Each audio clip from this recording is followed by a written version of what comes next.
Silverton Park, also known locally as Egremont House, was a large neoclassical mansion in the parish of Silverton, Devon, England, built between 1838 and 1845 by George Wyndham, 4th Earl of Egremont, and demolished in 1901.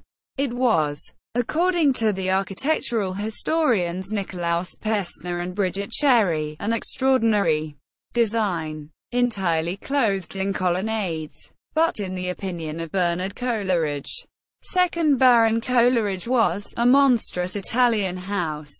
The stable block, also designed in a neoclassical style, survives and is managed as a holiday let by the Landmark Trust.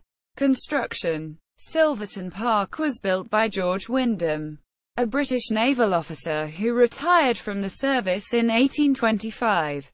In 1836, his uncle, George Wyndham, the 3rd Earl of Egremont, died, leaving only illegitimate children. George therefore inherited the Egremont title, although the Egremont seat of Petworth House in Sussex and the ancestral wealth passed to the 3rd Earl's eldest son. George set about building a grand mansion in 1838 using the architect James Thomas Knowles. At the core of the new building was an older house called Comer Satchfield, which Knowles surrounded with classical features. Constructed in brick with a render of patented metallic cement, a frieze depicting the exodus of the Israelites into Egypt was sculpted on the external cornice. The interior was richly furnished. A classical stable block was built alongside the house. George borrowed heavily and increased rents to pay for the hugely expensive project and died heavily in debt.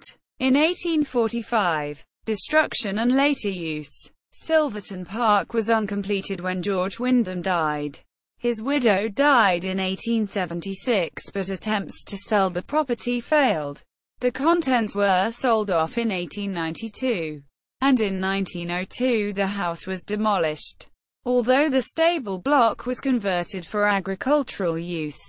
The surviving stable block is, according to Nikolaus Pevsner and Bridget, a monumental pedimented composition around a courtyard built in a severely Grecian style.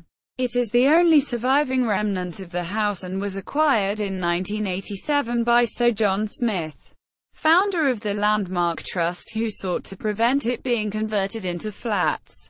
In 2004, with the financial assistance of private donors, the Landmark Trust started its restoration for use as self-catering holiday accommodation, completing the project in 2008. Art Forgeries.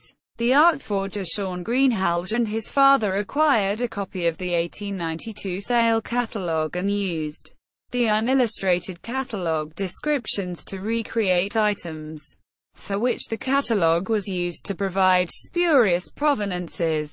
Their most notorious forgery supported by this false provenance was the so-called Amarna princess, made in the Amarna art style of ancient Egypt, which they sold in 2003 to Bolton Museum for £440,000, but were subsequently unmasked as forgeries.